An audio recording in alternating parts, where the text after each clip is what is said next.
Ladies and gentlemen, we have breaking free agency Buffalo Bills news. Ladies and gentlemen, welcome to Believers Talk. My name is Joe, and welcome to this free agent edition of Believers Talk, where we're going to talk about every single Buffalo Bills move made during NFL free agency. Again, thank you for joining me. My name is Joe, and there have been a few moves going on for the Buffalo Bills. So you want to make sure that you're staying tuned. I know that there are some other things going on. Hey Anthony, hey King Cam, what's up? What's going on? So two breaking moves made by the Buffalo Bills, and we want to talk about them again, guys. As you get in here, make sure you hit that thumbs up button, like this video. Matt Cap, Farrell Buffalo, good to see you in the chat again as well, because the Buffalo Bills are making some free agency noise. We've talked about the New England Patriots making some noise early on. Angry Buffalo sports fan in the house. Thank you for joining me again, guys. And, everyone's wondering, when will Brandon Beane and the Buffalo Bills make their first move? Hey, Michael, good to see you in here as well. And it's finally happened. Here we are, day 2. So earlier today, we found out that the Buffalo Bills have signed Matt Hyde, punter formerly of the Miami Dolphins, to a 3-year contract. Corey Bojorquez was a restricted free agent this season. We loved what Corey Bojorquez did for this Buffalo Bills team last season. However, in seasons past, we've talked about how we weren't the biggest fans of what he could do, how we've seen it hit and miss.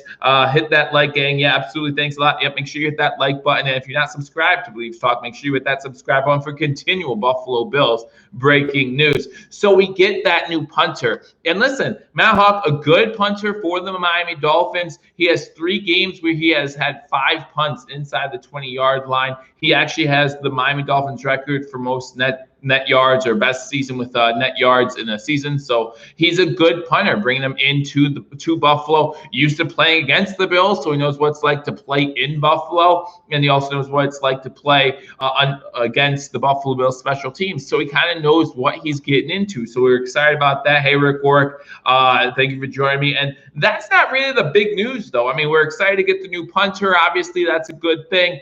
But we just found out that the Buffalo Bills are trying to close in on a deal for Emmanuel Sanders, wide receiver formerly of the New Orleans Saints. Also spent some time with Denver and San Francisco as well. So Emmanuel Sanders would come in here. He would be 34 years old in 2021, and he really can be a game-changing wide receiver for the Buffalo Bills. Now, can he be that John Brown replacement? That's yet to be seen. But if you move Gabe Davis up to that number 2 spot, Emmanuel Sanders can definitely be your number 4 wide receiver, and he can get the job done. So the Buffalo Bills begin to make some noise. Day 2, we don't plan on punting anyway since Rick works, so he's not worried about that. And that it holds true, because remember last year, Corey Bojorquez did not punt the ball all too much, right? I mean, he had to wait to week 17 to actually get on the stat sheet for punters, just because he didn't have enough punts prior to that time, because the Buffalo Bills offense is that efficient, and hopefully it stays that way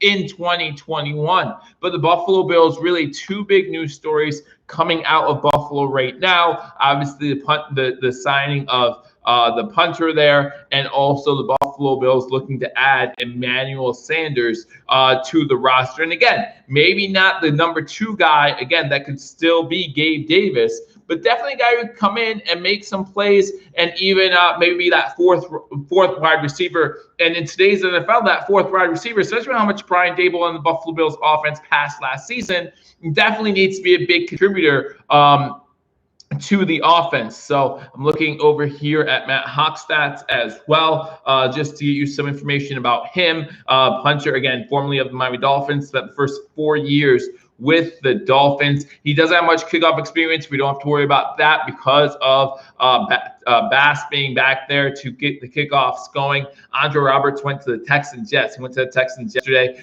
You think we might get Malcolm Butler or Sherman, since I seen that we might not sign back Wallace? Well, we're not going to tag Wallace, right? We're not going to do anything to force him to stay here if he doesn't want to be here. I think we're still trying to work out a deal with Wallace.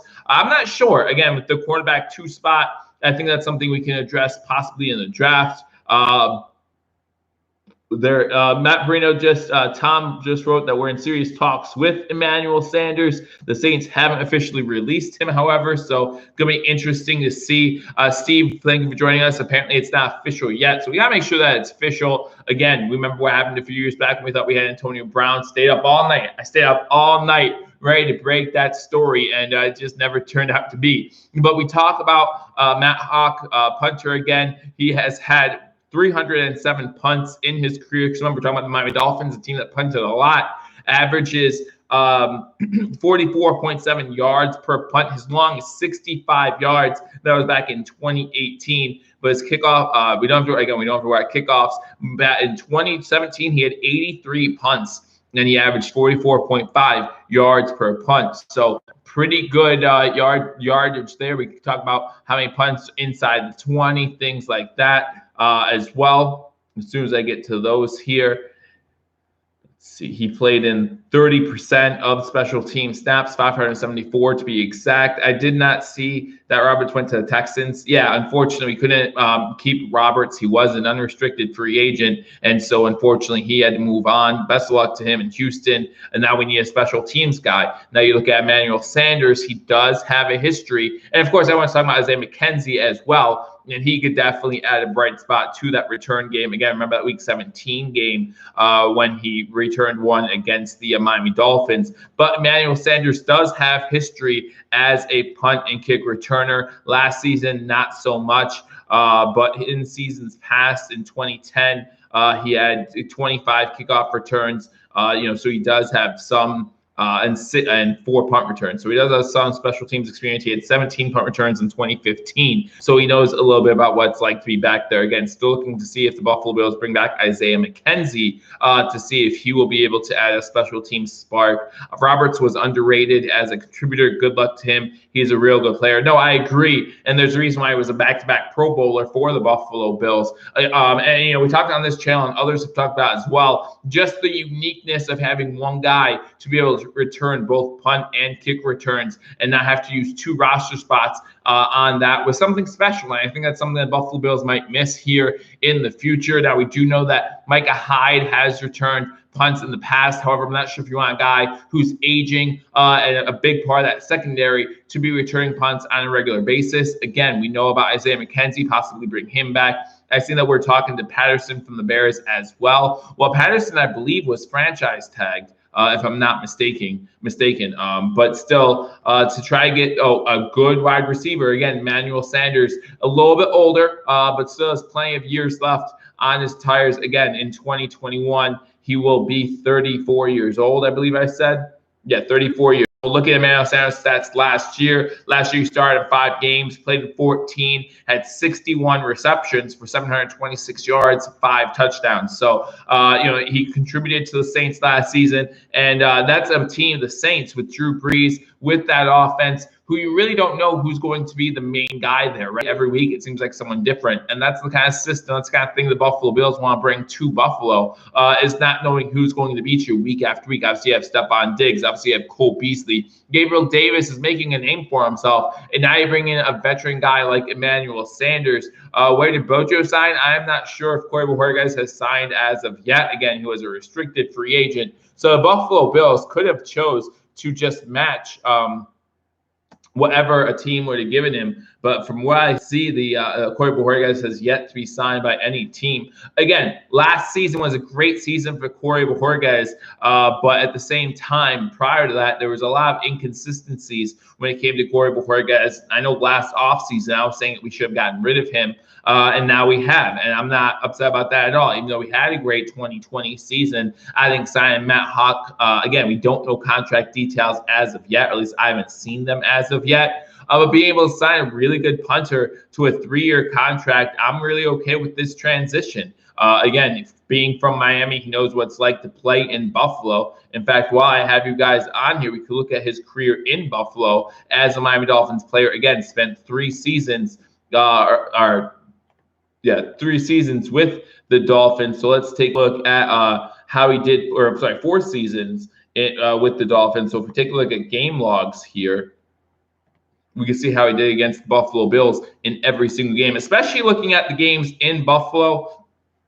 I really don't like the Sanders move. Well, right now it's not official. Nothing's official when it comes to Emmanuel Sanders. The only one that's official is Matt Hawk, punter, formerly of the Miami Dolphins. That's the only official news. Right now, we know that they're in talks for Emmanuel Sanders. However, still nothing set in stone as far as the Buffalo Bills obtaining Emmanuel Sanders. So in 2017, in a game against the Bills in Buffalo, he had 4 punts for 187 yards, averaging almost 47 yards per punt. If you go to 2018 against the Buffalo Bills, he had 5 punts for only 175 yards, only 35 yards per punt. That's not good. But it was week 17. Not sure what the weather conditions were like then. Those have to be taken into account. But if you're going to play in Buffalo, you're going to have 3 or 4 games in Buffalo in December in the snow that you have to be ready for. In 2019, he played in Buffalo, 4 punts for 196 yards, averaging 49 yards per punt. And then 2020 in the game at Buffalo, 5 punts for 218 yards for 43.5 yards per punt. So that's what he's done in the past. I see that John Ross from Cincinnati could fill the spot, but I don't agree with it. Who would you guys want? I see that people aren't happy necessarily with Emmanuel Sanders. If we got him, so see King Cam talk about John Ross. If you guys pick one wide receiver who's on the market, who would it be? Right now, Emmanuel Sanders was not released by the New Orleans Saints, so it's not official that he's even a free agent at this time. But we all know about this is just the tampering period, right? All you can do, hey, Apex, good to see you in here. Again, guys, as you stroll in here, make sure you hit that thumbs up button. If you're new, hit that subscribe button, as we will continue to keep you up to date on Buffalo Bills free agency. Again, a quiet day 1, but we are kind of expecting that with the money that we spent to keep our own here in Buffalo. Now we're watching as we see the Buffalo Bills making some moves to some players. Again, we already know about the punter Matt Hawk, and now it's a matter of, do the Buffalo Bills go after, hey, Garrett Hall, go after, John says, get me Bojo. Well, unfortunately, I don't think we're going to sign 2 punters. However, there is something to be said about having a punter competition in camp.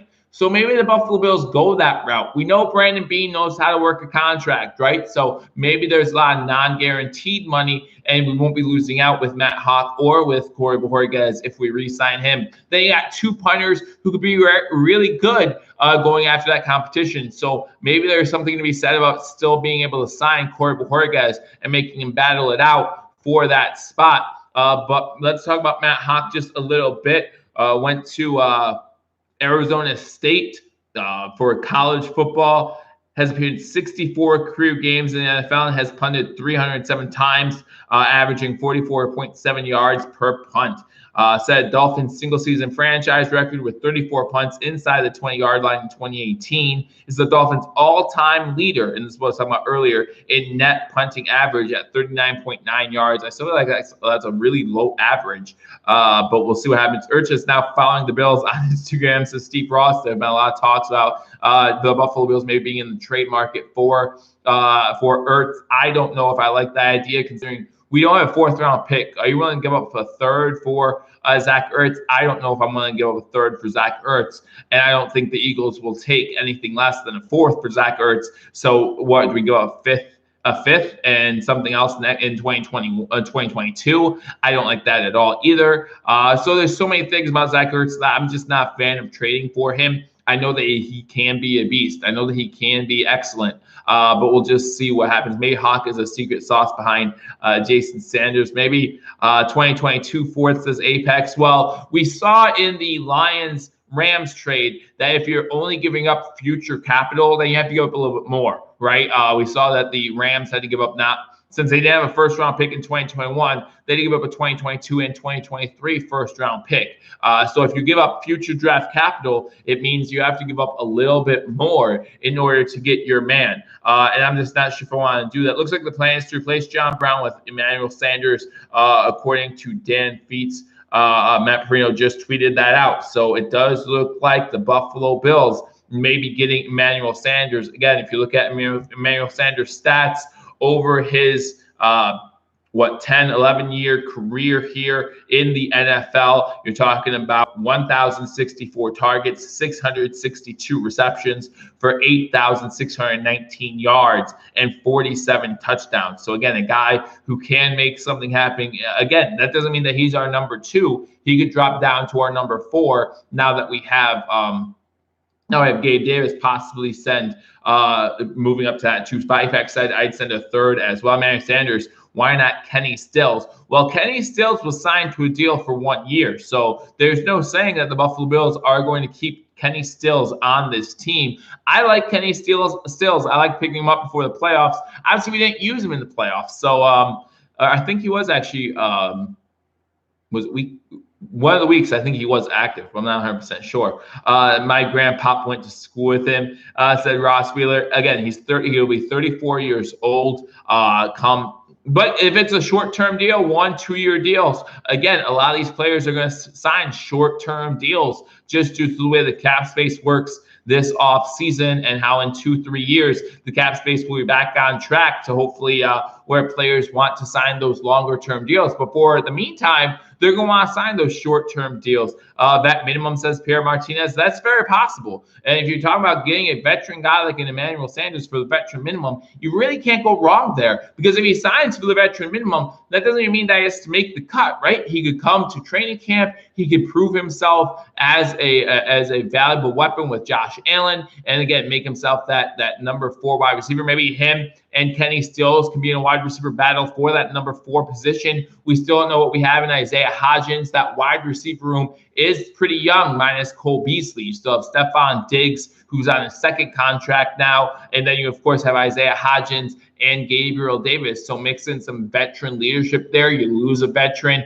in the wide receiver room when John Brown leaves. Bring in another veteran guy who can help the young core out. Because again, he might only be here for 2-3 years. Could you get a pick for Hughes or dump Star for anything? At this point, you don't want to dump Star Latuile after what we saw in 2020. A lot of people, including myself, believe when Star Latuile comes back, we'll see this defensive line able to get more sustainable pressure with just their front 4. We saw in 2019, Jordan Phillips had 9.5 sacks in 2019. In 2020, for the Arizona Cardinals, I believe he had 5.5. So, I mean, you look at what Star Latuile can bring to a defense. He adds that little extra where he takes on the double teams. Ed Oliver will be able to play more of a nose type position when Star Latuile comes back.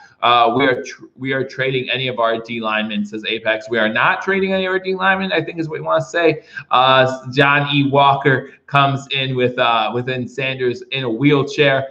Again, 33 years old, 34 years old is not what it used to be in the NFL. And again, a 1-2 year deal, I think it would be all right. Bills have no pressure. Mahomes laughed, said Ross Wheeler. Well, again, we didn't have Star Latuile, and we saw in the Super Bowl how important it is to get pressure with your front 4 on a guy like Patrick Mahomes. And you're right, though. I mean, for a defensive line that was the highest paid defensive line in the NFL, we would expect to get more pressure. You might think that, Ross, but look at our 2019 stats as far as pressure on the quarterback, sacks, things like that. And the only thing that was different really was Star Latuile, and that's the one big key. And so we'll see what he brings in 2021. My only concern with Star is what has he done in that off season, right? 1 year, a full off season, a full year without playing any football. Has he tried to stay in shape, or has he spent time with family, which is always important? I'm not saying you shouldn't do that, but while you're doing that, you're getting more and more out of football shape. We need to draft a defensive end. I agree with you, Ross. I like that take. I said we need to draft defensive end in the 1st round. Yes, and the Bills need a CB2. What do I think about Robert Tinnett from Green Bay? Well, let me look him up real quick. I really haven't thought much about him at all. So he'll probably come cheap. He will probably come cheap.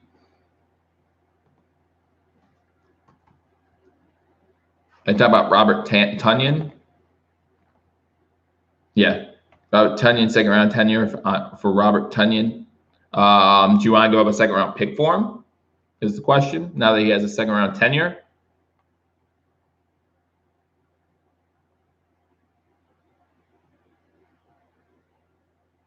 set to make.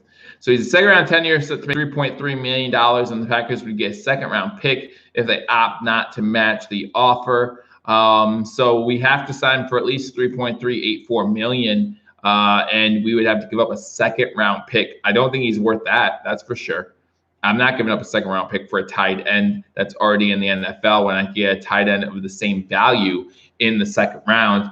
Dane Jackson can cover Kelsey. Only Dane Jackson at CB2 is scary. Well, just saying that, you talk about the depth at the cornerback 2 position. I don't think Dane Jackson's proven enough to earn that CB2 position. We do know the Buffalo Bills are still in talks with Levi Wallace. Now, we do know that they're not going to place any tags on Levi Wallace as far as being a restricted free agent. So we know that he is going to be available come tomorrow when free agency officially begins. Remember, guys, this is just the quote-unquote legal tampering period in the NFL free agency. A lot of moves have been made verbally, but nothing has been signed as of yet. Dane is average at best. Well, again, you're talking about a 7th round pick. I think he's great value for the 7th round where we got him. Some people love Dane Jackson as Pierre Martinez comes in. Some people not the biggest fans. I just think he has more to prove. I mean, I liked what I saw from him, but definitely more to prove. Only 1 year in the league, a 7th round draft pick, only in a couple games for the Buffalo Bills.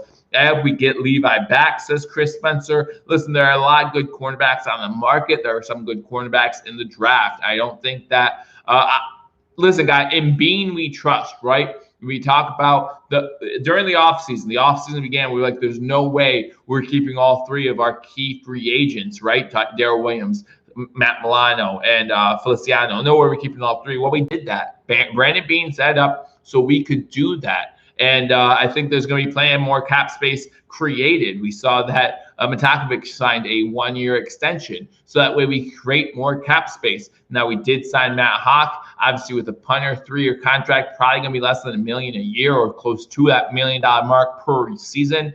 And then you look at possibly bringing in Emmanuel Sanders. How much will he sign for? Maybe the veteran minimum. And then he'll come to Buffalo where he has a chance to win a ring. Because Emmanuel Sanders, he's at that age where he wants to win a ring. That's what he wants to do. Money isn't necessarily what he needs right now. He wants to go after that ring. And there's no better place right now to do that than the Buffalo Bills. The Kansas City Chiefs aren't going to go after you because they have enough weapons of their own. Talk about the Tampa Bay Buccaneers. They just spent a boatload of money making sure that everyone stays in Tampa. They're not going to go after you. So you look at the Buffalo Bills, maybe the Packers even, as potential suitors for a chance to go after that Super Bowl ring. Why do we need to sign McKenzie? To me, there's a special teams aspect to Isaiah McKenzie, and I do think people slept on that jet sweep, which would open up the offense a little bit more, make the defense have to spread out a little bit more. I think McKenzie adds some of those aspects. I'm not saying we need to re-sign McKenzie, but we do need someone to help out with special teams. And if that's who it's going to be, we don't need him, but we do need someone to do special teams. And if you remember that punt return against the Dolphins week 17, he definitely has the potential to do that.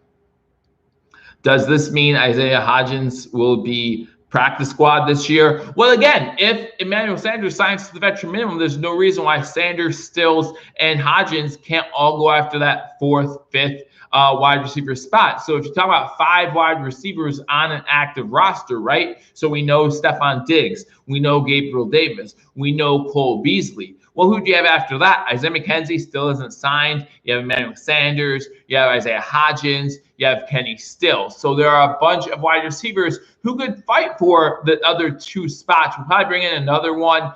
Again, maybe a special teams guy to bring him in. But Trey had his worst year last year. He's going to progressively get worse, in my opinion. And that's your opinion. Maybe he's going to learn from his experience and grow. Again, you say, it depends who you ask, right? You say that Trey White has worst season last year. Well, first of all, he had 2 Pro Bowl seasons before that. He had an All-Pro season before that. So just because he had a worse year doesn't necessarily mean he was a terrible cornerback. Secondly, he's not being targeted. And if he's not being targeted as much, that gives there's a reason for that, right? And that's because he is doing that well. You talk about how he blankets wide receivers. I think that you'll see Travius White continue to grow, actually, and you could see more out of him. If we get a solid cornerback, too, listen, when you talk about having Levi Wallace and Josh Norman as your second, who are you going to throw to? Which side of the ball are you going to throw to if you're a quarterback? Are you going to throw to Trey White's side, or are you going to throw to Josh Norman's side? You want to talk about bringing out a wheelchair for Emmanuel Sanders? Josh Norman's been around quite a bit, too. And so, obviously, the choice to me is easy. You look at what he did with the Washington football team. He didn't do that great. Or the Philadelphia Eagles, whichever one he was in. He didn't do that great, right? He just went after the money. And so, obviously, quarterbacks are going to take advantage of that. And the Buffalo Bills struggle with cornerback, too. So why would you force the issue against Trey White? I'm not sure why would you do that. I would argue that Stephon Gilmore had a bad year last year as well. But there's plenty more that go into that. That does not mean I think Stephon Gilmore is a bad player. And that does not mean I think Trey White's a bad player. And that doesn't mean that I don't think they can improve. They can rebound in the coming years, coming up year. White was never targeted like fourth least in the NFL. Complaining about White is laughable, says Steve Ross. Exactly my point. Kyle comes in. Emmanuel Sanders coming to Buffalo. Nothing is official as of yet. Reports seem to indicate that he is. And again, that doesn't necessarily mean that the Buffalo Bills are set wide receiver. They have plenty of wide receivers who could go out and make a competition of it, including Emmanuel Sanders, possibly Kenny Still, and Isaiah Hodgins. So plenty of openings. Again, you talk about Andre Roberts leaving, so that leaves another wide receiver vacancy there for the Buffalo Bills. Upgrade Teron Johnson. Ross Wheeler says running back, Joe. So when it comes to the running backs, it's you either blame the offensive line or you blame the running back room. It looks like the Buffalo Bills coaching staff and front office, they're not blaming the offensive line, right? They bring back Mongo. They bring back Williams. Obviously, they think that there's nothing wrong with this offensive line. Now, Quinn Spain will come back. Not Quinn Spain, I'm sorry.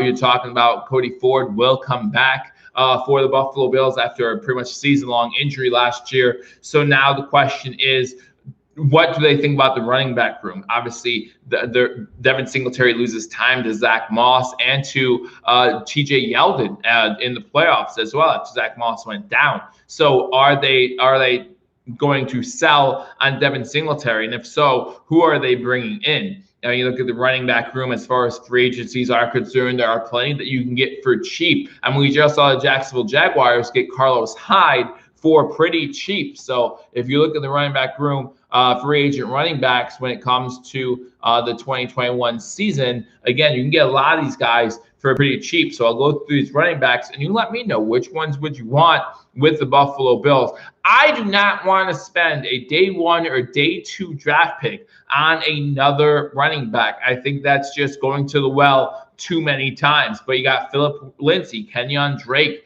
Todd Gurley, Duke Johnson, Tevin Coleman, James White, Matt Breida. I've always been a Matt Breida fan, to be honest with you, to see his full potential. Leonard Fournette. I mean, there are a few free agents out there who can get the job done. Chris Thompson, Jerick McKinnon. He's been suffering from the injury bug so often. You wonder what he could add to this team. As far as young running backs go, you have Brian Hill at 26. You have Kenyon Drake, Todd Gurley, all at 27. So you know you don't want to hit anyone in that 30 range, right? But you look at these running backs and you say, hey, you got a 25-year-old Dante Foreman who can possibly do some damage. So those are some of the running backs out there. Or do you say, hey, let's go draft Chris Carson? Shouldn't be that expensive. Day 3 running back then, says Ross Wheeler. Round 4, round 5, what kind of running back can you get then? And if you do that, are you just, what are you doing? Are you recycling Devin Singletary for another Devin Singletary? That's what you're doing at that point. Obviously, he'll have a different name, but that's what, or are you just hoping to hit one of those studs? Are you hoping that this one hits compared to Devin Singletary? I'm not sure I'm going to give up on Devin Singletary. I feel like if the Buffalo Bills give up on Devin Singletary, we as Bills Mafia will be saying the same thing about Devin Singletary we said about Robert Woods, that we said about Logan Thomas this past season, and we look at them and say, man, why wasn't he that good? Or why did the Buffalo Bills give up on him too early, right? And I don't want to do that. I think this Buffalo Bills team can continue to give Devin Singletary a chance. Again, averaging over 5 yards a carry in 2019, had a slump in 2020, but let's see how he bounces back in his third season. Would have liked Hyde, hope to hit, says Ross Wheeler. I think Carlos Hyde's going to be a great back for the Jaguars, but I'm not sure I would have wanted him in Buffalo. We don't need Chris Carson. We still can't run block. And Chris, apparently the coaching staff and the front office don't believe it's our blocking. If they thought it was our blocking, then we would not have brought back every single offensive lineman who was a free agent. The only one we didn't bring back is Ty Nsekhe, and he didn't see much playing time. So if they thought there was a problem with the run blocking, why did they bring everyone back? There are plenty of offensive linemen. There are plenty of offensive guards who can pass block and run block at the same time. So why did we bring everyone back if we thought the problem was the offensive line? Obviously, some of the coaching staff did not think the problem was the offensive line. Harris from Alabama in the draft says King Cam. That's a first-round guy. Unless you trade back into early second round, that's a first-round guy. So you're willing to give up your first-round draft pick on a running back. With the way the running back position works in today's NFL, I'm not willing to do that because, listen, he's not even going to be, like, by his fifth-year option, he's going to be 27 years old. So how many more years does he have left at that point? You look at a guy like Ezekiel Elliott, came into the league hot, fizzled out. Saquon Barkley was the number 2 overall pick, and although Saquon Barkley is a stud, he's been injured for a full season, and now we wonder how he's going to come back. How is he going to come back? And I'm just not sure what's going to happen. Our run block is horrid compared to it. Doesn't. I agree with you. I agree, Chris. I completely agree with you. But obviously, the coaching staff does not. Unless we're going to rotate our offensive linemen and say, hey, I'm running plays, bring in this offensive line set, I'm passing plays this one, which will kind of defeat the purpose of running the ball, because then teams will know when we run and when we pass. Being is the worst at drafting defensive tackles, and it's the easiest. You see, why are we willing to give up on Ed Oliver? Why are we willing to give up on Ed Oliver after 2 seasons? Why are we so quick? Why, as Bills Mafia, are we so quick to give up on this talent? Give up. Forget about it. He's done. He's terrible. His rookie season, he did fine. Now, all of a sudden, after his second season, which wasn't the greatest, but wasn't the worst, we're like, oh, forget it. He's done. He's done. He's just a terrible first-round draft pick. Now, I would like to see more from him as a first-round draft pick, but let's ease the brakes, guys. Ease the brakes. We need a game-breaker running back, like Tampa Bay had. Leonard Fournette, because he's a free agent. We can go get him. Like, I mean, I don't think we need a game-changing running back. We need a running back who can get the job done. I don't think Leonard Fournette last season would have been considered a game-changing running back. He made some great plays in the playoffs. We need a running back who can do that. That's what we need. Yes, he is only 22. It's not the running backs in the room we couldn't block. Again, that's we can scream that this offensive line could not block all day long, but obviously the coaching staff and the front office feels differently, since our starting 5 offensive line is going to be exactly the same. Bring Cody Ford at guard. Edmonds needs to step it up. I would say that Edmonds and Oliver both need to step it up. Who do I think the Bills pick up? And are we talking about free agency, or are we talking about in the draft? Because I am on board with both Paul and Mario from #sports, who say that the Buffalo Bills will not stay at 30. I agree with that completely. I think the Buffalo Bills move out of that spot. Now, whether it's to move up, I don't feel like we have the draft capital to exactly move up in the draft or to move back. I feel like we have more potential to move back. John Walk comes in and says, in Bean we trust. I completely agree with that as well, because they pass blocked as one of the best units in the league. We are a passing team. So we just abandoned the run. So you just defeated your whole argument. So then we don't need an offensive line to run block because we're a passing team. No, you need an offensive line who do both. And obviously they feel like this. Listen, one of the things that stopped us from making it further in the playoffs, making it to Super Bowl, is the lack of a run game, right? Teams began to become aware of what this Buffalo Bills team is doing. We need to be able to run the ball. Play action will be more effective if we run the ball effectively. And so why do we need running backs? We don't. I'm saying we don't need running backs. That's one thing I'm saying. I'm saying we do not need running backs, my opinion. But I would also have said in the beginning of free agency that we needed offensive line help before we re-signed Darrell Williams and John Feliciano. I would have said in the draft, go after an offensive lineman. And it's possible they still do because these are not contracts that are going to last a long time, right? John Feliciano and Darrell Williams not signed huge contracts. So maybe we get younger at the offensive line, add depth there, and we'll see what happens. Ross Real says best D-line. Last year, the best D-line in the regular season probably would have been, I don't know. Let me think. Washington. Washington has the best front seven in the league. Trade back has a possibility for future move-ups. We don't need to change things, just tinker here and there. Sam Williams shows me Bean knows how to get to Super Bowl. Again, there's something to be said about continuity on the offensive line, and that's what the Buffalo Bills are going with. And, again, in Bean, we trust, as said earlier. Pierre Martinez says Tampa Bay had the best D-line last season. They did in the playoffs, definitely showed up in the playoffs. But even that Washington football team, you watched that playoff game. The team that Tampa Bay struggled with the most in the playoffs was Washington. So let's not forget about that. I think that Washington showed some things on defense, especially that should really have them optimistic towards the 2022 NFL season. There was, as last night comes in and says, there was a rumor that Gronk was close to signing with the Buffalo Bills. Of course, Buffalo close to Gronk's hometown, so that would have been a nice addition. But we all knew that if he was coming back, it was going to be with Tom Brady. Patriots bought a new team today, yesterday and today. And they have Cam Newton, so we'll see how he does. My point is, even if Hughes was the best defensive line player, he is non-factor. Move on. Jerry Hughes, something to be said about the fact that he is one of the few guys, if not the only guy on this team, who is not a Sean McDermott guy, was not brought in since Coach McDermott's been the coach. He was here before that. But that's it for me, guys. Again, wanted to keep you guys up to date on what's going on with the Buffalo Bills. Some moves of note. The Buffalo Bills have signed punter Matt Hawk. We went over some of his stats against the Buffalo Bills. Again, especially in Buffalo, how he did. Not too great. Again, he did play Week 17 against the Bills in 2020. Just this past season, had 5 punts for 218 yards, averaged 43.6. But that's in December in Buffalo. Obviously, things are a little bit different in September.